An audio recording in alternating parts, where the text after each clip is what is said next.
I'm joined now by Robert Jenrick, the Shadow Secretary of State for Justice. A very good morning to you. Thanks for joining us. Good morning. Do you think that this is likely to be a fruitful gathering? No. Look, I think this is a waste of time. Of course you should do international diplomacy, but what you really need is a deterrent. And the facts are very clear. Since Keir Starmer became our Prime Minister and this Labour government entered office, the numbers coming across on small boats have risen by 31%. In the last week alone, 4,000 people have entered our country illegally on small boats. The situation is out of control. I'm not sure if Starmer even wants to stop the boats. That's not his stated objective. And he scrapped the deterrent, the Rwanda policy, which was the only way to stop this happening. A policy that you, though, resigned over yourself. Well, I wanted it to be stronger. I didn't want it to be scrapped.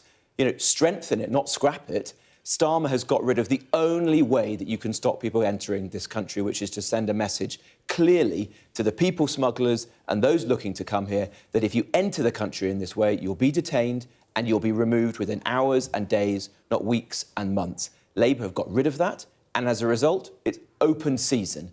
I suspect this summer is going to be an absolute disaster in which thousands and thousands of people are going to break into our country, and it's all going to be the fault of Keir Starmer and the policy that he's taken forward. Well, the numbers obviously were similar and significant throughout your government as well. Well, with respect, they've risen by 31% under Labour. So they fell when I was Immigration Minister. They're now rising.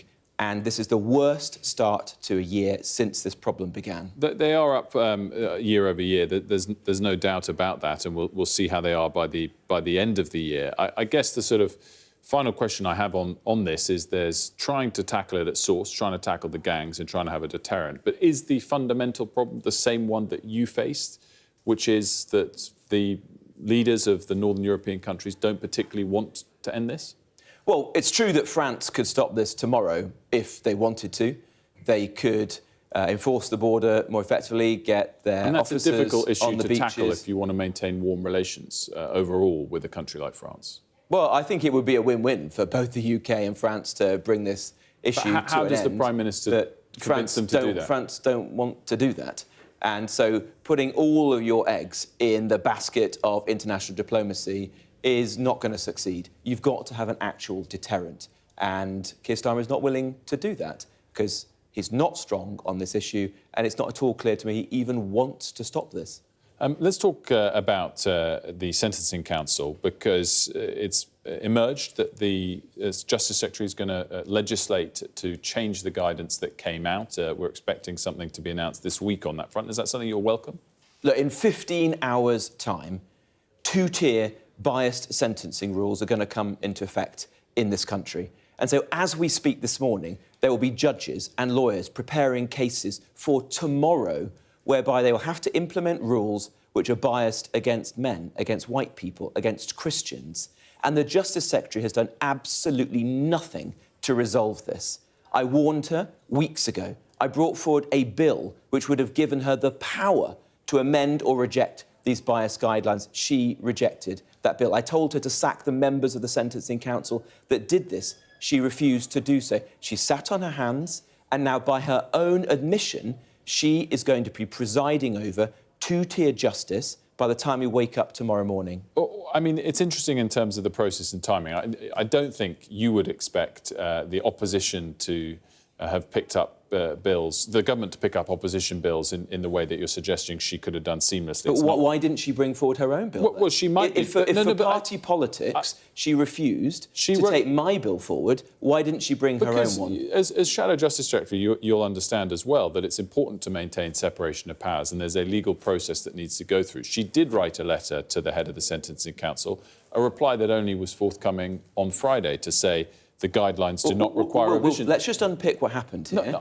She didn't even know about these guidelines until I raised them in the House of Commons. We've discussed that. She then held a meeting. It then took her a week to write to the Sentencing Council. A week.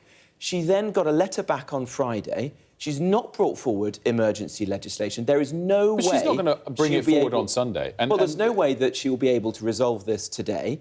And so people will be being brought through the justice system tomorrow under this two-tier justice system.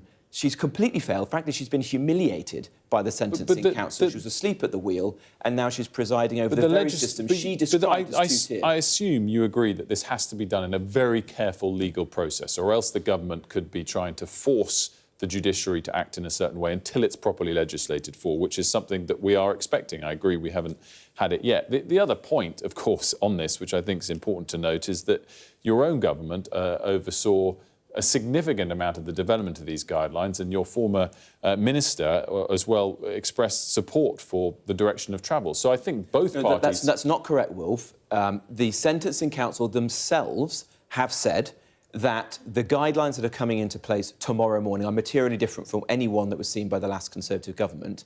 But what we've just discovered in the last few days is that this is much wider than that. We've learnt now that Shabana Mahmood, the Justice Secretary's own department, has signed off rules which say that ethnic minorities should be prioritised for bail, which say that the probation service should take into account someone's culture, whether they might have been subjected to intergenerational trauma, whether historical events might have affected their likelihood to commit crime.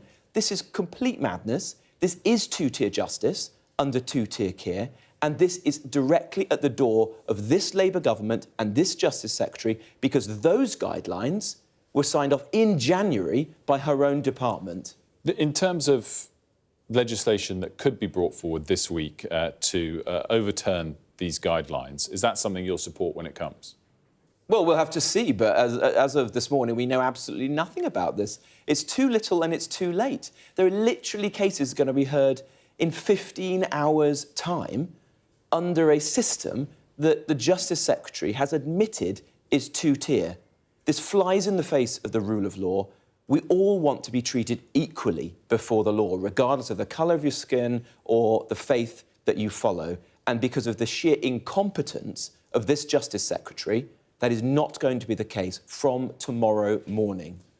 Just finally, wanted to ask you about tariffs. Still the right approach to try and bring the US administration on side than to push back like for like? Well, I'm very worried about jobs in the car manufacturing industry here in the UK, in places like Sunderland, where it's so crucial to the local and, in fact, the national economy. The Labour government have been slow to tackle. They should have been right there with the Trump administration. In fact, frankly, when he was president-elect, beginning those discussions, trying to move forward with a trade arrangement which would have insulated the UK from these tariffs. Let's hope that they succeed in the coming days and weeks, because I don't want to see British jobs and crucial businesses damaged, in fact, sent under as a result of these tariffs. So still work towards a trade deal rather than fight back with reciprocal tariffs? Yeah, let's see if we can work constructively with the United States, but we've got to get that trade arrangement in place, or else livelihoods are really at stake. Robert Jenrick, good to see you. Thanks so much for joining us. Thank you.